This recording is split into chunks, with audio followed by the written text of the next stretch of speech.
Ma meilleure amie voulait que je reste pour qu'elle puisse continuer à se sentir supérieure. On s'est rencontrés au collège. On a grandi ensemble.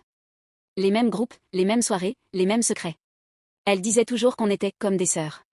Et pendant longtemps, je l'ai cru. Elle était brillante. Plus extravertie que moi. Plus à l'aise. Plus remarquée. Moi j'étais celle qu'on décrivait comme gentille. Pas spectaculaire. Juste là. Et bizarrement, ça semblait lui convenir. Quand je réussissais quelque chose, elle me félicitait toujours. Mais il y avait un détail. Un petit sourire en coin. C'est cool, un peu trop rapide. Franchement, c'était pas si dur.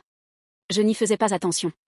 Puis un jour, j'ai eu une vraie opportunité, j'allais enfin réaliser un rêve. Pour ça il fallait que je quitte la région. Je lui en ai parlé en premier. Elle a ri. Tu te vois vraiment là-bas? C'est un autre niveau. Elle disait ça en plaisantant. Mais elle n'a jamais dit que j'en étais capable. Les jours suivants, elle trouvait toujours une raison pour me faire douter. Tu vas être seule. Tu n'es pas comme eux. Et si tu échoues? Je pensais qu'elle voulait me protéger.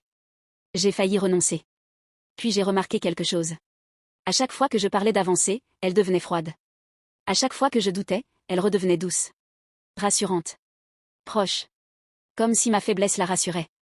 Peu après, pendant une soirée, j'ai gagné une partie de jeu de cartes qui avait duré assez longtemps, je me suis levée pour célébrer ma victoire, et elle a lâché. Tu changes quand tu réussis. Je préfère quand tu es normal. Normal.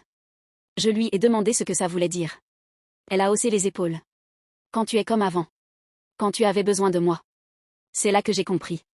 Elle ne voulait pas que je parte. Pas parce qu'elle m'aimait. Mais parce que tant que j'étais un peu en dessous d'elle, elle brillait plus fort. Je me suis mise à moins lui raconter mes projets. Elle l'a senti. Elle a commencé à me rappeler nos souvenirs. À me dire qu'on se perdait. À me reprocher de devenir arrogante. Le jour où j'ai officiellement accepté l'opportunité, elle ne m'a pas félicitée. Elle m'a juste dit. Tu verras. Là-bas, personne ne te regardera comme moi je le fais. Et c'était peut-être vrai. Parce qu'elle était la seule à avoir besoin que je reste plus petite qu'elle. Je ne l'ai pas bloquée. Je ne l'ai pas confrontée. Mais depuis que je suis partie, elle poste beaucoup plus. Beaucoup plus de réussite. Beaucoup plus de comparaisons. Là où je suis, je n'ai pas vraiment d'amis. J'ai l'impression de voir autour de moi quelque chose de faux dans les amitiés. Parfois je repense à elle et je me demande si le fait d'avoir des amis n'oblige pas certains sacrifices. Car si on partage une partie de sa vie avec une personne, on est bien obligé de lui donner un morceau de soi-même, qu'importent les conséquences.